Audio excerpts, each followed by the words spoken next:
सुप्रभात छात्रों, हमने 14वां पाठ हिंदी में उज्जवल भविष्य की संभावनाएं शुरू किया है। उसका पहला, दूसरा और तीसरा भाग हो गया। अब चौथा अंतिम भाग हम आज शुरू कर रहे हैं। इसके पहले देखिए कि हमने इस पाठ में अब तक क्या क्या देखा। तो हमारे लेखक डॉक्टर दामोदर खड़से जी बताते हैं अपने भाषण में हिंदी में उज्जवल भविष्य की कौन कौन सी संभावनाएं हैं। तो हमारे विद्यार्थी हिंदी सीखकर तथा हिंदी का अध्ययन करके अपने भविष्य को कैसे उज्जवल बना सकते हैं। तो अब तक हमने देखा कि भारत की राजभाषा होने के कारण आज हिंदी का प्रयोग भारत सरकार के मंत्रालयों, संसद तथा लगभग सभी सरकारी कार्यालयों में होने लगे हैं। इन विभागों में विभिन्न पदों पर कार्य करने वाले कर्मचारियों की भर्ती आज आवश्यक हो गई है। मनोरंजन के उद्योग में टीवी चैनलों, फिल्मों तथा रेडियो में रचनाकारों, संवाद लेखकों, पटकथा लेखकों, गीतकारों, गायकों, अनुवादकों, डबिंग कलाकारों को हिंदी सिखाने वाले प्रशिक्षकों को, समाचार लेखकों तथा रेडियो जॉकी जैसे रोजगार की अनेक संभावनाएं हैं। डॉक्यूमेंट्री लेखन में रोजगार के अवसर आज उपलब्ध है। प्रकाशन के क्षेत्र में हिंदी समाचार पत्रों में संपादक, पत्रकार, अनुवादक, स्तंभ लेखक, मुद्रित शोधक आदि की आवश्यकता होती है। विज्ञापन के क्षेत्र में हिंदी कॉपीराइटरों की बहुत मांग है। तो देखिए कौन कौन से क्षेत्र में हिंदी की आज मांग है। इसके साथ अब आगे देखिए, संघ लोक सेवा आयोग जिसे हम यूपीएससी कहते हैं कि उसकी परीक्षाओं का माध्यम भी हिंदी है। पुलिस, प्रशासन, वित्त, रक्षा, रेल आदि क्षेत्रों के लिए दी जाने वाली परीक्षाएं हिंदी में होती है। तकनीकी क्षेत्र में अंतरिक्ष विभाग, परमाणु ऊर्जा विभाग, रसायन और उर्वरक विभाग, जलपोत परिवहन विभाग तथा भारी उद्योग जैसे क्षेत्रों में हिंदी का प्रयोग होने लगा है। इनमें आलेखन, टिप्पणी, पत्राचार, शब्दावली निर्माण तथा अनुवाद आदि के कार्य होते हैं। पारिभाषिक शब्दावली के निर्माण कार्य में अनेक हिंदी विद्वान आज कार्यरत है।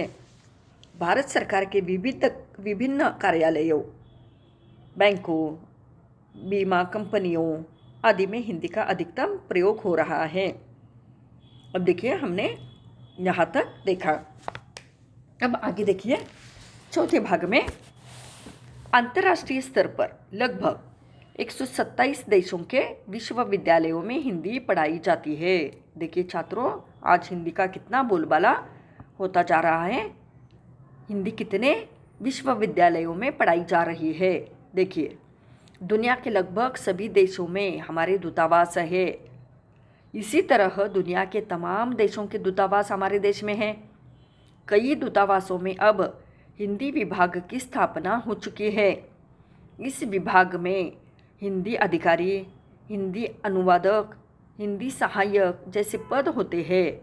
इस विभाग के द्वारा देश विदेश से संबंधित जानकारी, घटनाएं, स्थितियां आदि को हिंदी में तैयार किया जाता है और भाषा के विदेश मंत्रालय को भेजा जाता है।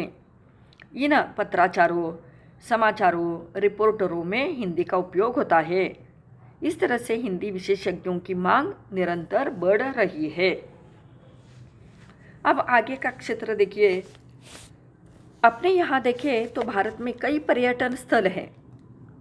यहाँ धार्मिक है, ऐतिहासिक, प्राकृतिक, सांस्कृतिक, सागरीय तट एवं पर्वतीय स्थलों का ऐसा खजाना है कि जो दुनिया के बहुत कम देशों में पाया जाता है। अनेक लोग हमारे भारत देश को देखने के लिए चले आते हैं। ऐसे दर्शनीय, मोहक और सुंदर पर्यटन स्थलों को देखने देश ही नहीं तो हमारे विदेशों से भी कई पर्यटक आते हैं। ये पर्यटक स्थानीय या प्रादेशिक भाषा वहाँ की नहीं जानते, अतः संवाद स्थापित करने के लिए हिंदी ही संवाद की भाषा का दायित्व माने जिम्मेदारी निभाती है। अनेक लोग हिंदी दूसरी अपनी भाषा बोल नहीं पाते, इसलिए हिंदी ही माध्यम भाषा बन जाती है, संवाद की भाषा बन जाती है और अपनी जिम्मेदारी वो निभा रही है। इन पर्यटन केंद्रों पर पर्यटकों को मार्गदर्शन करने व जानकारी देने के लिए टूरिस्ट गाइड की आवश्यकता होती है। इस दृष्टि से भी हिंदी भाषा के आधार पर रोजगार का एक माध्यम है। कुछ पर्यटन स्थल पर ऐसी संस्थाएं भी हैं कि जो टूरिस्ट गाइड उपलब्ध करा देती है। इसके लिए आपको विभिन्न पर्यटन स्थलों की जानकारी लेकर भाषा कौशल प्राप्त करना, उच्चारण में स्पष्टता होना, बहुभाषी होना, अनेक भाषाओं को जानना, बहुभाषी का अर्थ है मृदुभाषी होना, बहुत कोमल संयमित भाषा में बोलना और सहज सरल भाषा का प्रयोग करना आना आवश्यक है। हिंदी के स्नातकोत्तर विद्यार्थी इस क्षेत्र में आकर रोजगार पा सकते हैं। मैंने अभी कुछ देर पहले आपको फिल्म एवं टीवी में पटकथा संवाद लेखन के बारे में बताया। देखिए लेखक हमारे क्या कहते हैं कि इसी के साथ एक और लेखन कार्य को आपको रोजगार के अवसर उपलब्ध करा सकता है। वह है डॉक्यूमेंट्री लेखन, जिसे हिंदी में प्रलेख लेखन कहा जाता है। प्रलेखीय लेखन विभिन्न विषयों पर किया जाता है, जैसे कि उदाहरण देखिए कौन कौन से हैं। कोई महत्वपूर्ण घटना, किसी ऐसे ऐतिहासिक स्थल को लेकर, पर्व या त्यौहार की जानकारी देने के लिए प्रलेख तैयार किए जाते हैं। इस क्षेत्र में कदम रखने के लिए आपको रंगमंच और फिल्म की तकनीकी जानकारी होना आवश्यक है। साथ ही आकलन क्षमता भी होनी चाहिए। यह कार्य भी हिंदी में स्नातकोत्तर उपाधि प्राप्त या हिंदी भाषा के जानकार युवक हिंदी में प्रवीणता प्राप्त कर आगे बढ़ सकते हैं। आगे हमारे लेखक बताते हैं कि आप बताइए, क्रिकेट मैच तो आप सभी देखते ही होंगे, कमेंट्री भी सुनते हैं। मैं आपको बताऊं कि खेल का आंखों देखा हाल हिंदी में बताना यानी कमेंट्री करना भी एक कला है, जिसे हिंदी भाषा द्वारा रोजगार प्राप्ति का एक और माध्यम है। हिंदी भाषा में समालोचना करने वालों की आज खेल जगत में बहुत मांग है।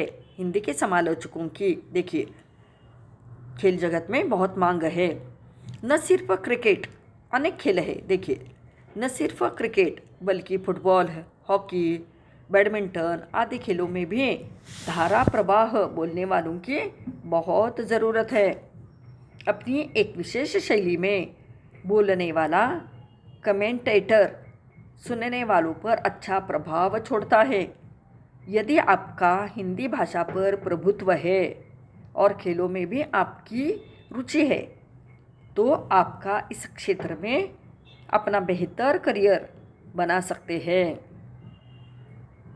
संबंधित खेल के बारे में आपको पूरी जानकारी होना आवश्यक है तथा समय सूचकता के अनुसार अलंकारिक भाषा का या प्रसंगानुसार काव्य पंक्तियों का प्रयोग करते आना चाहिए।